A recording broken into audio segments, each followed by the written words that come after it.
بسم اللہ والحمد للہ والصلاة والسلام علی رسول اللہ۔ جماعت اسلامی کی توحید۔ جماعت اسلامی کے ادارے میں 2.5 سال تھا، درس دیا، اتحاد و اتفاق کی بات کی، اور میرے ایک دوست نے مجھ سے کہا تھا کہ تم خاموش رہنا، میں پیچھے بیٹھ کے خاموشی تھا۔ تو اس کے بعد جو ہے وہ کہ ایک وہ کا طریقہ ہے نا، درس قرآن، مطالعہ، حاصل مطالعہ اور فلاں اقتباس کا مطالعہ۔ تو بہرحال وہ جو تحریکی آیت جو بولتے ہیں کہ آیتوں میں بھی تحریکی اور غیر تحریکی ہے، عجیب جہالت ہے۔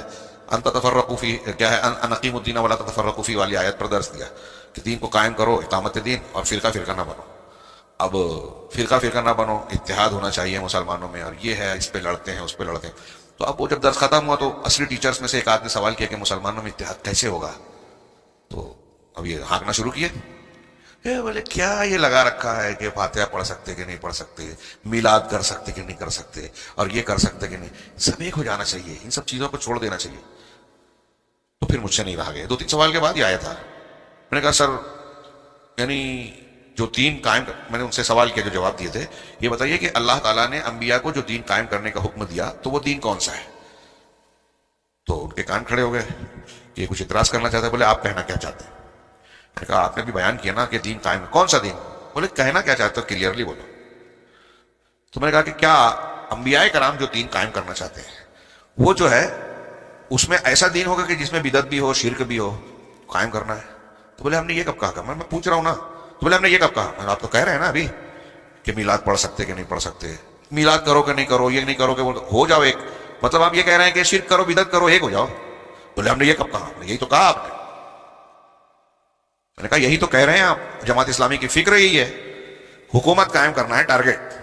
تو دعوت حکومت کے لیے طاقت چاہیے، طاقت کے لیے اتحاد۔ تو اب وہ اتحاد حکومت کے لیے جو ہوگا اس میں توحید کی کوئی گنجائش کی ضرورت نہیں ہے، سنت کی اتباع۔ آپ نے توحید اور شرک کی بحث چھڑی، سنت اور بدعت کی بحث چھڑی، اختلاف آ جائے گا۔ تو میں نے کہا کہ جب آپ توحید بتاؤ گے، جو تمام انبیاء کی دعوت کی بنیاد ابتدا اور قرآن کی دعوت کا اور ہمارے پیدائش کا خلاصہ ہے، جب آپ توحید بتاؤ گے تو شرک کا رد ہوگا، جب آپ اتباع سنت کی بات کرو گے تو بدعت رد ہوگی، اور آپ کہتے ہو کہ اس سب پہ پڑھو ہی مت۔ تو کیا کوئی نبی ایسا دین پہنچایا یا دین کو قائم کرنے کا اللہ نے حکم دیا کہ اس میں شرک بھی ہو تو چلنے دو گاڑی؟ کسی نبی نے برداشت کیا؟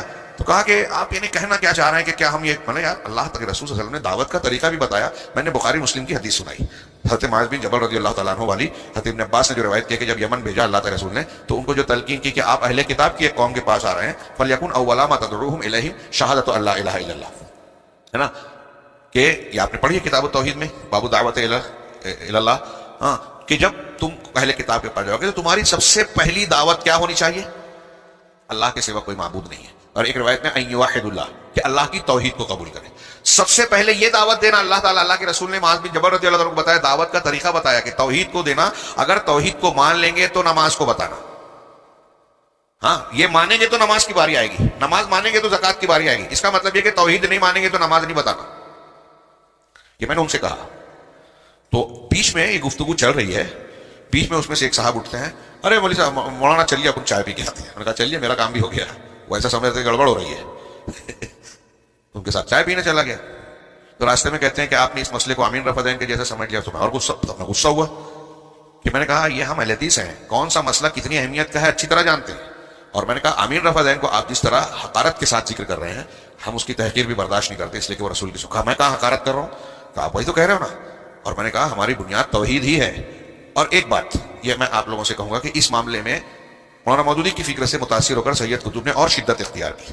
جمعہ جماعت چھوڑ دی تھی انہوں نے، خارجیوں کی علامت ہے، سنیوں کے ساتھ نہیں کرتے، مسلمانوں کا اہل کتاب کی طرح مان کے ان کا ذبیحہ کھا سکتے ہیں، صاحب کافر۔ مولانا مودودی کی فکر سے متاثر ہوئے تو میں نے ان سے کہا کہ آپ لوگ صرف حاکمیت اور حکومت میں توحید کی بات کرتے ہو، تمہارے اندر جگر نہیں ہے، بول نہیں سکتے ہاں توحید کی بات۔ یہ میں کوئی اپنی ذات کو پیش نہیں کر رہا ہوں آپ لوگوں کے سامنے، اللہ بچائے، ہاں یہ سمجھانے کے لیے وہ میں پورا بیان کر رہا ہوں۔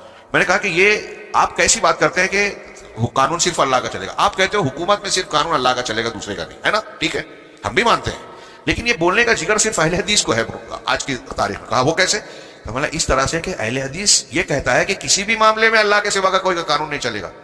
آپ بولتے ہو حکومت میں چلے گا، اور حکومت میں ہماری طاقت نہیں ہے، جہاں طاقت نہیں ہے وہاں بولتے ہو کہ ہمارا قانون نافذ کرو، اور جہاں طاقت ہے، قبر پرستی ہو رہی ہے، تقلید ہو رہی ہے، کئی جگہوں پر قرآن حدیث کے مقابلے میں بزرگوں کا، اماموں کا، مفتیوں کا، علماء کا، ماں باپ کا بنایا ہوا قانون چل رہا ہے، ان کے اجتہادات چل رہے ہیں، آپ کہتے ہو یہ بھی صحیح اور یہ بھی صحیح.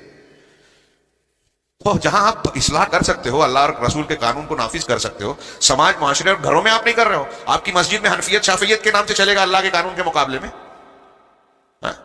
اور حکومت میں آپ بولتے ہو کہ اللہ کا قانون چلے گا. سمجھ میں نہیں آتی بات، کتنا بڑا تضاد ہے. آپ کی توحید بہت محدود ہے. لا الہ الا اللہ کے معنی کو انہوں نے حاکمیت کی توحید میں سمیٹ دیا، وہ چاہے مولانا مودودی صاحب ہو، سید قطب صاحب ہو.